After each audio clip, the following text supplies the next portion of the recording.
अस्सलामुअलैकुम, मैं हूं इरफान समोर। दोस्तों, अब इस हुकूमत के लिए हालात ऐसे बन चुके हैं कि अब इमरान खान को रिहा करने के अलावा इनके पास कोई और चारा नहीं बचा है।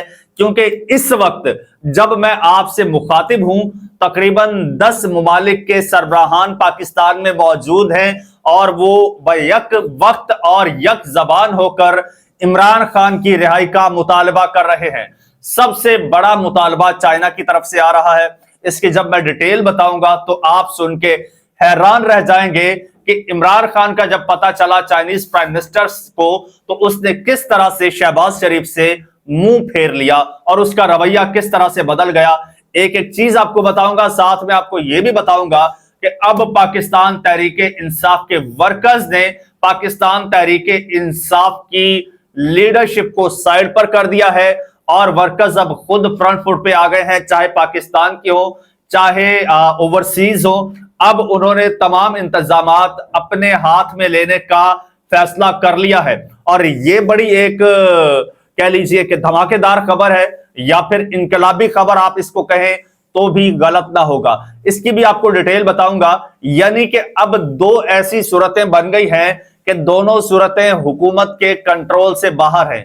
दोनों सूरतों को हुकूमत कंट्रोल नहीं कर पाएगी। किसी एक पॉइंट पर आकर इस हुकूमत को इमरान खान को रिहा करना पड़ेगा। दोनों बताऊंगा, लेकिन उससे पहले नए आने वाले दोस्तों से गुजारिश है कि यह चैनल आपका अपना है। अगर अभी तक इसको सब्सक्राइब नहीं किया तो सब्सक्राइब लाजमी कर लीजिए और बेल आइकन पर क्लिक कर दीजिए ताकि हर नई आने वाली वीडियो टाइमली आपको मौसूल हो जाए।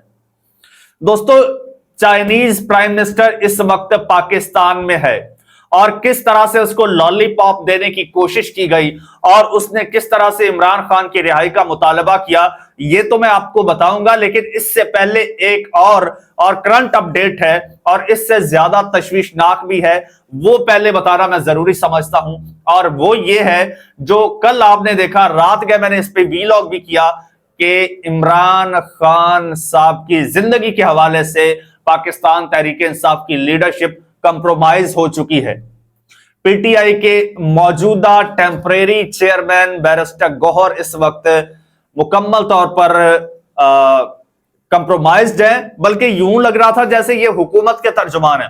कल उन्होंने जो ट्वीट किया है, भंगड़े डाल रहे थे, शादियाने बजा रहे थे कि जनाब सरकारी डॉक्टर, हुकूमत का स्पोक्स पर्सन डॉक्टर अडियाला चला गया है, उसने इमरान खान साहब का चेकअप किया है। जबकि इमरान खान साहब की बहन कह रही है कि भाई हमें इस पर ट्रस्ट नहीं है। इवन नौरीन खान साहिबा ने बैरिस्टर गौहर पर अदम एतमाद का इजहार कर दिया है। काशिफ अब्बासी के शो में वो थी, रात लाइव थी और उन्होंने कहा कि भाई हमें किसी पे ट्रस्ट नहीं है, ना मुझे ट्रस्ट है, ना इमरान खान के वर्कर्स को किसी पे ट्रस्ट है, ना बैरिस्टर गौहर पे है, ना उमर अयूब पे, किसी पे नहीं। ये लोग कह रहे हैं कि जी हमारी तो डॉक्टर आसिम के बारे में बात ही नहीं हुई थी कि डॉक्टर आसिम जाएगा इमरान खान का चेकअप करेगा। ओ भाई, फिर आपने डॉक्टर आसिम को बुलवाया क्यों? डॉक्टर आसिम को पाकिस्तान बुलवाया नहीं। मैदर पंजोथा ने ट्वीट करके कंफर्म किया है कि डॉक्टर आसिम ने कहा कि मुझे पाकिस्तान बुलवाया गया और फिर मैं अडियाला जेल आया, 4 घंटे में इंतजार करता रहा, लेकिन मुझे इमरान खान तक रसाई नहीं दी गई। दूसरी जानिब पिम्स का डॉक्टर जाता है, क्या आप पिम्स के डॉक्टर पे ट्रस्ट कर लेंगे? इस वक्त ना तो इमरान खान की फैमिली उस पर यकीन कर रही है, ना इमरान खान के वर्कर्स यकीन कर रहे हैं। अगर कोई ट्रस्ट कर रहा है तो वो सिर्फ और सिर्फ पीटीआई की मौजूदा लीडरशिप कर रही है। तो अब पीटीआई के जो वर्कर्स हैं, वर्कर्स ने जनाब अपने हाथ में कंट्रोल ले लिया है और उन्होंने कहा है कि 17 अक्टूबर को हर सूरत प्रोटेस्ट होगा। बार बार ट्वीट्स कर रहे हैं, बार बार कांटेक्ट कर रहे हैं लीडरशिप के साथ, सलमान अकरम राजा साहब के साथ जो कि सेक्रेटरी जनरल है, बैरिस्टर गौहर के साथ, लेकिन वो इस वक्त मुकम्मल तौर पर खामोश है। इवन रऊफ हसन ने तो यह तक कह दिया है कि हम आईनी तरमीम में वोटिंग करेंगे। जी हां, ये रऊफ हसन ने कहा है कि हम तरमीम में वोटिंग करेंगे। उसने कुछ कंडीशंस रखी हैं, जबकि इमरान खान साहब ने कहा है कि किसी सूरत ये तरमीम पास नहीं होने देनी, किसी सूरत नहीं होने देनी और आपने प्रोटेस्ट करना है। इसी को देखते हुए वर्कर्स ने कहा है कि इमरान खान साहब की ये हिदायत थी, ये डायरेक्शंस थी, जबकि आप लोग तो वोट करने जा रहे हो। तो अब जनाब एक तो पाकिस्तान में, दूसरा ओवरसीज जो है उन्होंने भी जनाब अब अल में बगावत बुलंद कर दिया है। ये पीटीआई यूके की जानिब से एक ट्वीट आया है, मैं आपको पढ़ के सुना देता हूं। PTI in London is calling all UK based Pakistanis for peaceful protest demanding the immediate release of Imran Khan. Imran Khan साहब की फिल फॉर रिहाई के लिए जो है वो पीटीआई लंदन ने कॉल दे दिया प्रोटेस्ट की, और प्रोटेस्ट की जो डेट है वो जुमेरात 17 अक्टूबर 2024 शाम 4 बजे, वेन्यू आउटसाइड बीबीसी लंदन, और ये उन्होंने एड्रेस दिया है, यहां पर प्रोटेस्ट होगा। और इसी तरह से यूएसए बेस्ड जो कम्युनिटी है वो भी, पीटीआई की कम्युनिटी वो भी प्रोटेस्ट कर रही है। यहां पर पाकिस्तान तहरीके इंसाफ के जो वर्कर्स हैं उनमें तैयबा राजा के मैं ट्वीट्स देख रहा था, सारी रात मैंने देखे हैं, उस बेचारी ने पल पल ट्वीट्स किए हैं। सद्दाम तरीन को मैं देख रहा था। ये वो यंग लीडर्स हैं जो इस्लामाबाद डी चौक पर जब बेयारो मददगार वर्कर्स को छोड़ दिया गया था, अली अमीन गंडापुर जाके केपी हाउस में बैठ गए थे, तो ये लोग सारी चीजें मैनेज कर रहे थे और लीड कर रहे थे। और इन्होंने अब कह दिया कि भाई हम इंतजार कर रहे हैं, और प्रोटेस्ट की कॉल का अगर कॉल नहीं दी जाती तो हम खुद प्रोटेस्ट करेंगे। एक तो ये खबर हो गई, और ये जो प्रोटेस्ट होगा लीडरलेस होगा, तो आप खुद अंदाजा लगा सकते हैं कि ये प्रोटेस्ट कहां पर जाके रुकेगा, और फिर इसका आप अगर कल को कोई इंसिडेंट होता है तो किसको मुर्द इल्जाम ठहराएंगे। और ये वो प्रोटेस्ट है, ये वो प्रोटेस्टर अब होंगे जो कंप्रोमाइज होने वाले नहीं हैं, जिनको आप मैनेज भी नहीं कर पाएंगे, ये मैं आपको बता दूं।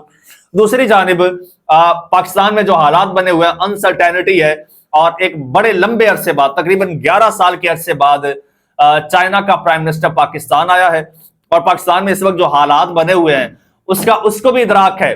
आपने उसको लॉलीपॉप देने के लिए, उसको चकमा देने के लिए एक वर्चुअल एयरपोर्ट का इफ्तिताह कर दिया।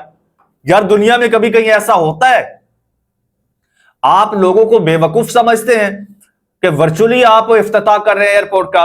तो जनाब उन्होंने कहा है कि जब तक आप अपने मुल्क में एक पीसफुल एनवायरनमेंट क्रिएट नहीं करते, जब तक आप क्योंकि ये कॉन्फ्रेंस से एग्जैक्ट एक दिन पहले तक दुनिया का कोई अखबार आप निकाल के देख लें, दुनिया का कोई न्यूज आउटलेट आप उठा के देख लें, उसमें यही खबर थी कि 15 अक्टूबर को एससीओ कॉन्फ्रेंस के दौरान पाकिस्तान तहरीक इंसाफ इमरान खान की गैर कानूनी गिरफ्तारी के खिलाफ इस्लामाबाद में प्रोटेस्ट करने जा रही है। इसी को देखते हुए चाइनीज प्राइम मिनिस्टर बार बार यह कह रहा है कि अपने मुल्क में स्टेबिलिटी लेकर आओ, पॉलिटिकल स्टेबिलिटी लेकर आओ। हमने यहां पर अरबों रुपए की इन्वेस्टमेंट की है और करनी है, और हमें काम करके दिखाओ। अब जाहिर सी बात है, कुछ डिप्लोमेटिक कुछ रूल्स होते हैं, आप किसी भी मुल्क के अंदरूनी मामलात में आप इंटरफेयर नहीं कर पाते, लेकिन इनडायरेक्टली वो यही कह रहे हैं कि भाई इमरान खान को जेल से रिहा करो, इसी में मुल्क की पॉलिटिकल स्टेबिलिटी है, इसी में आपकी इकोनॉमिक स्टेबिलिटी है, इसी में आपकी सोशल स्टेबिलिटी है, और इसी में आपकी सी पैक की स्टेबिलिटी है। क्योंकि सी पैक के हवाले से जो कुछ हो रहा है उस पर चाइना की बड़ी गहरी नजर है। और चाइनीज प्राइम मिनिस्टर के आने से चंद रोज पहले कराची में जो इंसिडेंट हुआ है, जिसमें कुछ चाइनीज की हलाकतें भी हुई हैं, तो चाइना बार बार ये जोर दे रहा है, और अब तो उसने बाकायदा पाकिस्तान में आकर अडयाला जेल के पास खड़े होकर यह कहा है कि अब ऐसे नहीं चलेगा, सबसे पहले अपने मुल्क में स्टेबिलिटी लाइए, और ये जो पॉलिटिकल विक्टिमाइजेशन आप लोग कर रहे हैं इसको आप लोग ठीक कीजिए, फिर ही आगे मामला चल पाएंगे, वरना तो जो मामला है वो मुश्किल नजर आ रहा है। तो अब दोस्तों दो तरफ से, जिस तरह से मैंने स्टार्ट में कहा, दो तरफ से जनाब घेरा तंग हो चुका है हुकूमत के लिए। एक तो पीटीआई वर्कर्स, उन्होंने अब मामलात अपने हाथ में ले लिए हैं, लीडरशिप को पीछे धकेल दिया है, और दूसरा चाइना। इसी तरह से बाकी जो लोग हैं, बाकी लोग भी यही बात कर रहे हैं। और जनाब एक और आपको खुशखबरी देता चलूं, आपके लाडले कायद NA-130 से फॉर्म 47 पर कामयाब होने वाले कायद मियां मोहम्मद नवाज शरीफ साहब ने कश्मीर का सौदा कर दिया है, कश्मीरियों के खून का सौदा कर दिया है। इस हवाले से बड़ी हैरान कुन इंफॉर्मेशन मेरे पास है, बड़े चश्मकुशा हकायक हैं जो इंशाल्लाह अगले वीलॉग में आपके साथ शेयर करूंगा। और तब तक के लिए इजाजत दीजिए। चैनल आपका अपना है, इसको सब्सक्राइब कर लीजिए, बेल आइकन पर क्लिक कर दीजिए। अल्लाह हाफिज।